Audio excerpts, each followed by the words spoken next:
अस्सलाम वालेकुम।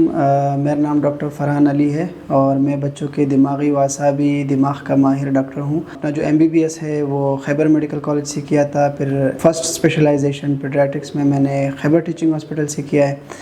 उसके बाद फिर मैं सुपर स्पेशलाइजेशन यानी बच्चों के दिमागी और असाबी अमराज की स्पेशलाइजेशन के लिए मैं कराची चला गया और वहाँ आगा खान हॉस्पिटल से मैंने अपनी स्पेशलाइजेशन कंप्लीट की। अच्छा, आज मैं एक बहुत ही अहम बीमारी या मसले के बारे में आपको बताना चाह रहा हूँ और वो है बुखार के साथ झटके।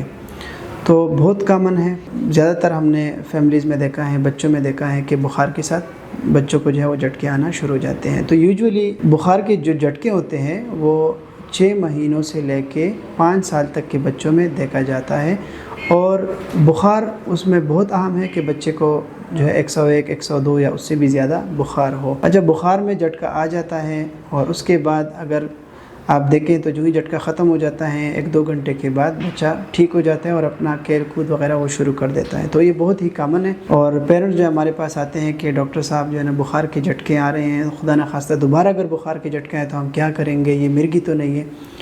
तो ये बिल्कुल भी मिर्गी नहीं है, ठीक है, और इसके लिए हम जारी दवाई नहीं देते। हम पेरेंट्स से कहते हैं कि बहुत कॉमन है, यूजुअली ख़ानदानों में बहुत सारे जो है ना बाकी सिबलिंग्स में इश्यूज़ होते हैं। अच्छा, इसमें अहम चीज़ ये है कि अगर 1 साल पे या 1.5 साल पे पहला झटका पड़ता है तो फिर उसमें गैप आ जाता है, जैसे दूसरा झटका 2 साल के बाद, तीसरा झटका 3 साल के बाद। तो बहुत सारे बच्चों में एक दफ़ा पड़ता है, बहुत सारे बच्चों में 2-3 झटके आ जाते हैं, फिर 5 साल के बाद ख़त्म हो जाते हैं। दिमाग को कोई भी इससे नुकसान नहीं होता और इसके लिए भी कोई जारी दवाई की ज़रूरत नहीं है। इसमें हम यूजुअली कोई टेस्ट वगैरह नहीं करते, ये क्लिनिकल डायग्नोसिस होता है। अगर हमें लगे कि बच्चे की नशोनुमा कम है या बुखार का झटका जो है वो 30 मिनट से ज़्यादा पड़ता है या 1 साल में 4-5 दफ़ा से ज़्यादा बुखार के झटके आते हैं, तो फिर हम सोचते हैं कि ये मिर्गी हो सकती है।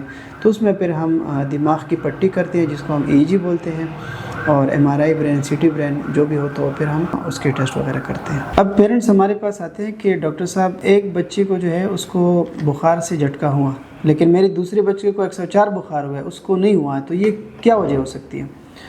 तो देखिए, बहुत सारी चीज़ें हैं जो अभी भी साइंस उस पर स्टडी कर रही हैं और अभी सामने आ रही है चीज़ें, ठीक है। तो अभी जो हमने देखा है कि कुछ जीनियाती फैक्टर्स ऐसे हैं या सोडियम की कमी, नमकियात की कमी, उसकी वजह से बुखार के झटके बाज़ बच्चों को हो सकते हैं। एक सिबलिंग को होता है तो हमने देखा है कि दूसरे सिबलिंग को भी बुखार, या कभी कभार हम पूछते हैं तो फादर को भी बुखार के झटके आते हैं, तो बच्चों में भी वही झटके आ सकते हैं, ठीक है।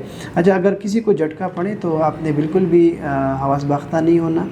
उसको जो है उसके सबसे पहले ये जो उसके बटन है ये खोलें, मुँह में अगर थूक वगैरह तो उसको साफ़ करें, बच्चे को साइड पर लेटाएँ और 1-2 मिनट में ये झटका ख़त्म हो जाता है। झटका ख़त्म होने का इंतज़ार करें, लेकिन अगर 1-2 मिनट में झटका ख़त्म नहीं होता तो ऐसे कुछ दवाइयाँ हैं, जैसे हम पर रेक्टल देते हैं डायज़ेपाम, या एक स्प्रे आता है मिडाज़ोलाम का, तो वो भी हम फ़ौरन जो है वो स्प्रे करते हैं और उससे वो झटका ख़त्म हो जाता है। झटका ख़त्म होने पे फ़ौरन किसी करीबी हॉस्पिटल पर लेके जाएं अपने बच्चे को।